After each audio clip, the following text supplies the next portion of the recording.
Hi viewers, welcome to our channel. ప్రస్తుతం మనతో పాటు సీనియర్ జర్నలిస్ట్ దాము బాలా సార్ వారితో మాట్లాడదాం. నమస్కారం సార్. నమస్తే సార్, చంద్రబాబు నాయుడు గారికి షర్మిల గారు వార్నింగ్ ఇచ్చారంట సార్. ఆ న్యూస్ అయితే వైరల్ అవుతుంది. అసలు ఏ ఇష్యూలో ఆమె వార్నింగ్ ఇచ్చారు, ఏం జరిగింది సార్? అంటే షర్మిల నిన్న సాక్షి పేపర్ పెట్టుకొని మాట్లాడింది. అందులో ఏముందంటే తల్లికి మోసం చేసిన చంద్రబాబు అన్నట్టుగా రాశారు. మనం నిన్న దాని మీద చెప్పుకున్నాం కూడా. అదేంటంటే తల్లికి వందనం పేరుతో చంద్రబాబు ఎంతమంది పిల్లలు ఉంటే అంతమందికి 15,000 ఇస్తానని ప్రామిస్ చేశాడు సూపర్ 6లో భాగంగా. అంతకుముందు జగన్ దాన్నే అమ్మఒడి పేరుతో ఇంట్లో ఒకరికి ఇస్తానన్నారు. మిగతా కండిషన్స్ ఆల్మోస్ట్ సిమిలర్ జగన్కి చంద్రబాబుకి. ఓన్లీ ఏంటంటే ఎక్కువ మందికి ఇస్తానన్నారు. కానీ జీవో నెంబర్ 29లో అది లేదు. క్లియర్గా తల్లికి మాత్రమే అనేది ఉంది, పిల్లలు అనే ప్రసక్తి దాంట్లో లేదు. సో దానికి సంబంధించి ఆ తర్వాత నిన్న విద్యాశాఖ కూడా క్లారిఫికేషన్ ఇచ్చింది. దీని గురించి ఇంకా మేము ఏది కూడా ఫైనల్గా చేయలేదు, కాబట్టి ఇప్పుడే దీన్ని మీరు ఇష్టం వచ్చినట్టు వ్యాఖ్యానించకండి అని. కానీ ఆ జీవోని చూస్తే మాత్రం అలాగే ఎవరైనా వ్యాఖ్యానిస్తారు. జీవోలో క్లారిటీ ఉండాలి కదా, పిల్లలకి అని లేదు ఆడ. ఓన్లీ ఏంటంటే తల్లికి ఆధార్ కార్డు ఉండాలి, ఆధార్ కార్డు లేకపోతే అప్లై చేసుకోవాలి. అప్లై చేసుకొని ఉంటే 10 రకాల కార్డులు ఇతర కార్డులు చెల్లుతాయి ఆధార్ వచ్చే వరకు అనేది ఉంది దాంట్లో. అట్లాగే బీపీఎల్ కింద ఉండాలి, 75% అటెండెన్స్ ఉండాలి. ఈ కండిషన్స్ ఉన్నాయి. సో అందుకని ఆల్రెడీ ఏంటంటే చంద్రబాబు ప్రామిసెస్ నెరవేర్చట్లేదు అన్న ఇది వైసీపీ విమర్శిస్తుంది. ఎందుకంటే ఇప్పటివరకు రైతులకి ఇస్తాన రైతు భరోసా పడలేదు. వీళ్ళకి కూడా వందనం, తల్లికి వందనం కూడా ఆల్రెడీ స్కూళ్ళు తెరిచి 1 మంత్ అయిపోయింది, ఇప్పటి వరకు వేయలేదు, ఎప్పుడు వేస్తారో అని నిలదీస్తున్నారు. అట్లాగే వాలంటీర్స్ 10,000 అన్నారు, ఇప్పటివరకు అది తేల్చలేదు అని చెప్తున్నారు. అట్లాగే ఉచిత బస్సు, ఇవన్నీ వాళ్ళు విమర్శిస్తున్నారు. ఈ కాంటెక్స్లో నిన్న ఆమె మీటింగ్ పెట్టి చంద్రబాబుకి వార్నింగ్ ఇవ్వడమే కాకుండా ఆమె జగన్ మీద కూడా ఇంకొకసారి విరుచుకుపడింది మళ్ళీ. అది 2 రకాలుగా మనం ఆమె విషయాన్ని చూడాలి. ఒకటి, చంద్రబాబు ఫాల్స్ ప్రామిసులు చేశాడు అని చెప్తూనే జగన్ కూడా గతంలో చేశాడని చెప్పింది. సో చంద్రబాబు ఫాల్స్ ప్రామిసులు ఇప్పుడు నేను చెప్పిన విషయాలన్నీ ఆమె చెప్పింది. అయితే జగన్ కూడా గతంలో ఇట్లాగే ఎక్కువ మంది పిల్లలకి ఇంట్లో ఎంతమందికి ఉంటే అంతమందికి ఇస్తానని చెప్పాడు, నా దగ్గర కూడా చెప్పించాడు. అప్పుడు తర్వాత వచ్చినాక ఒకరికే ఇచ్చాడు అనేది కూడా చెప్పింది. దాంతో వైసీపీ వాళ్ళు ఆమె మీద ఆల్రెడీ దాడి చేయడం మొదలుపెట్టారు. ఇంకా కూడా ఆమె చాలా విషయాలు మాట్లాడింది. ఒకటి ఏంటంటే వైఎస్ఆర్కి వైసీపీకి సంబంధం లేదు అనేది మాట్లాడింది. అసలు ఆయన వైఎస్ఆర్ ఘాట్లో కాసేపు కూర్చొని వాడు వారసుడు ఎలా అవుతాడు అనేది కూడా మాట్లాడింది. అట్లాగే వైఎస్ఆర్ పథకాలన్నింటినీ జగన్ నీరుగార్చాడు కాబట్టి అతను వారసుడు కాదనేది మాట్లాడింది. సో వైసీపీని ఎక్కువ తిట్టినట్టుగా కనబడుతుంది ఓవరాల్గా తీసుకున్నప్పుడు. అందుకని వైసీపీ వాళ్ళు ఏం మాట్లాడుతున్నారంటే చంద్రబాబుని పూలతో కొట్టి మమ్మల్ని రాళ్లతో కొడుతున్నావు అనేది అంటే ఆయనకి దెబ్బ తగిలి తేలకుండా మాట్లాడుతూ, నువ్వే కాదు జగన్ కూడా ఉల్లంఘించాడని చెబుతూ మాట్లాడుతుంది.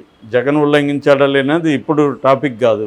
ఇప్పుడు టాపిక్ ఏంటి, చంద్రబాబు ఉల్లంఘించాడా లేదా అనేది కదా నువ్వు మాట్లాడాలి. అది కాకుండా జగన్ ఎప్పుడో ఉల్లంఘించాడని మాట్లాడడం అంటే జగన్ విమర్శించే హక్కు లేదని మాట్లాడుతున్నావు. నువ్వు ప్రజల తరపున నిలబడి మాట్లాడాలి. ప్రతిపక్షాన్ని నువ్వు విమర్శించడం వల్ల నీకేంటి, ప్రజలకేంటి లాభం? అధికార పక్షంలో తప్పుల్ని నువ్వు విమర్శించాలి కదా అనేది వాళ్ళు మాట్లాడుతున్నారు. అదైతే క్లియర్గా షర్మిల ధోరణిలో జగన్ మీద ఇంకా కూడా మెయిన్ ఫోకస్. అంతకుముందు కూడా ఆమె కూటమి మీద కంటే మామూలుగా అయితే కాంగ్రెస్కి ప్రధాన ఎనిమి ఎవరు దేశంలో, బీజేపీ, కూటమి అంటే ఎన్డీఏ.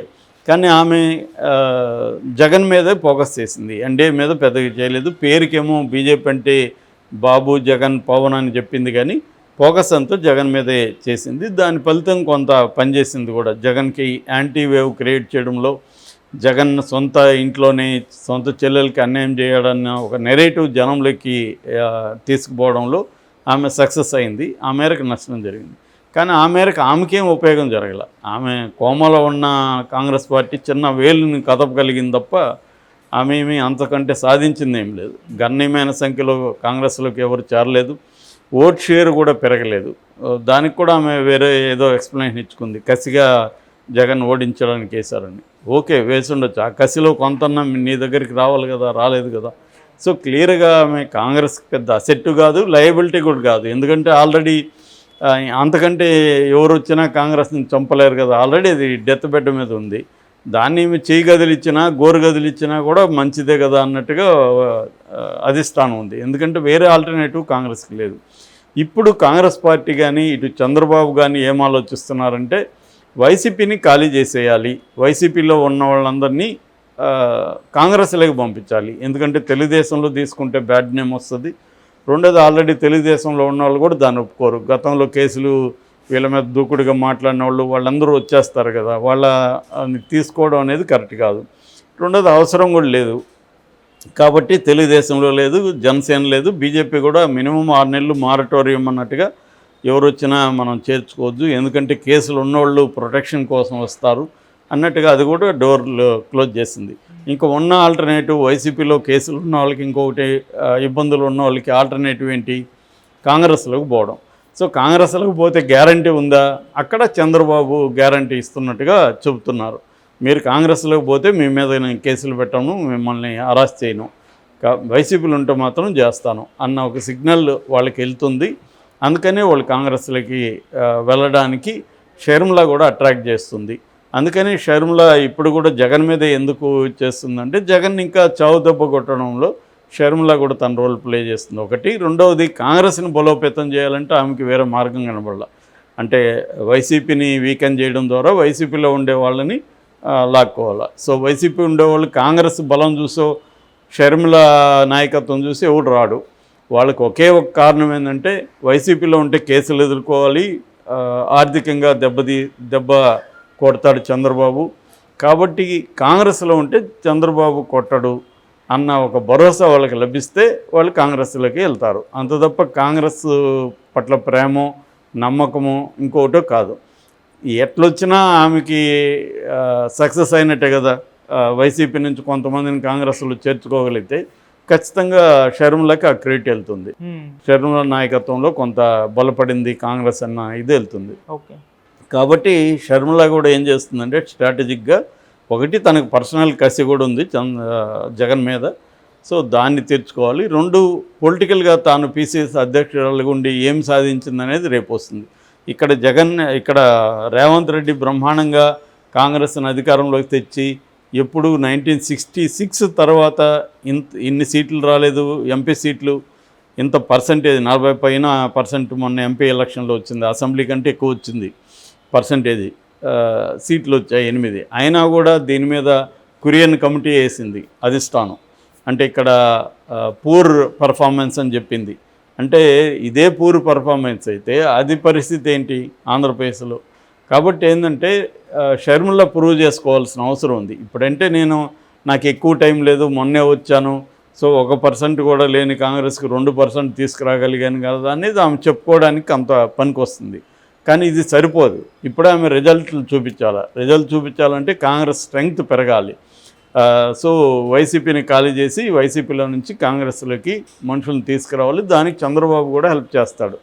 ఎందుకంటే చంద్రబాబు కూడా జగన్ని నేలమట్టం చేయడమే చంద్రబాబుకు అవసరం. ఆయన భాషలో చెప్పాలంటే జగన్ అనే ఒక భూతాన్ని కంప్లీట్గా తొక్కేయాలి. కాబట్టి ఆయన హెల్ప్ చేస్తాడు షర్మిలకి. ఆ మేరకు అందుకని ఆయన హెల్ప్ చేస్తాడు. కాబట్టి చంద్రబాబు మీద ఈమె గట్టిగా అటాక్ చేయకూడదు. ఇది ఒక అండర్స్టాండింగ్తో వెళ్తుంది ఇక్కడ. అందుకనే ఏంటంటే రాజకీయ పార్టీలు వాళ్ళ ప్రయోజనాలు చూసుకుంటారు తప్ప ఇక్కడ వేరే ప్రజల ప్రయోజనాలు అనేవి ఎప్పుడు ఏ రాజకీయ పార్టీకి కూడా మెయిన్ కాదు. ఎవరో కూడా పీపుల్ సెంట్రిక్ అప్రోచ్ అనేది ఏ రాజకీయ పార్టీకి కానీ ఏ రాజకీయ నాయకుడికి కానీ ఇవాళ లేదు. ఇవాళ అందరూ ఏంటంటే వాళ్ళ అధికారం నెక్స్ట్ ఇప్పుడు అధికారంలో ఉండాలి, నెక్స్ట్ రావాలంటే ఏం చేయాలి, అట్లాగే వ్యక్తిగతంగా తాము బాగా డబ్బులు సంపాదించుకోవడం, 1000 కోట్లు ఎట్లా ఈ 5 ఏళ్లలో సంపాదించాలి, ఎందుకంటే రేపు పొద్దున క్రైసిస్ వస్తే కాపాడేది డబ్బులే ప్రధానంగా. కాబట్టి ఇవి చూసుకుంటారు వాళ్ళు తప్ప ప్రజల కోసం ఏం చేయాలనేది ఏముండదు. ప్రజల కోసం ఏం చేయాలని చేసినా కూడా అది తమకు ఉపయోగపడితేనే చేస్తారు. సో ఈ కాంటెక్స్ట్లో చంద్రబాబు ఖచ్చితంగా షర్మిలకి హెల్ప్ చేస్తాడు, షర్మిల చంద్రబాబుకి హెల్ప్ చేస్తుంది. వాళ్ళ అవసరాలు, ఇద్దరి అవసరాలు అలాగా ఉన్నాయి. కాబట్టి ఇక్కడ కాంగ్రెస్ వైపునేమి చంద్రబాబు ఉండడు, లోకల్గా తన అవసరాలను బట్టి ఇక్కడ కూడా ఆయన రేవంత్ రెడ్డికి ఫేవర్గానే బిహేవ్ చేస్తున్నాడు. రేవంత్ రెడ్డి కి అనుగుణంగా ఆయన పనిచేస్తున్నాడు. సో ఎవరైనా బీఆర్ఎస్ వాళ్ళు కలిసినప్పుడు వాళ్ళని కాంగ్రెస్లోకి వెళ్ళమని ఆయన చెబుతున్నాడు. సో ఈ విధంగా చంద్రబాబు ఒక రకంగా బీజేపీలో ఉంటూ ఇంకొక రకంగా కాంగ్రెస్ పార్టీకి 2 రాష్ట్రాల్లో కూడా పనిచేస్తున్నాడు. సో షర్మిల అందుకని జగన్ నుంచి వైఎస్ఆర్ లెగసీని తాను లాక్కోవడానికి మాట్లాడుతుంది, జగన్ మీదనే ఫోకస్ చేస్తుంది. Thank you so much sir.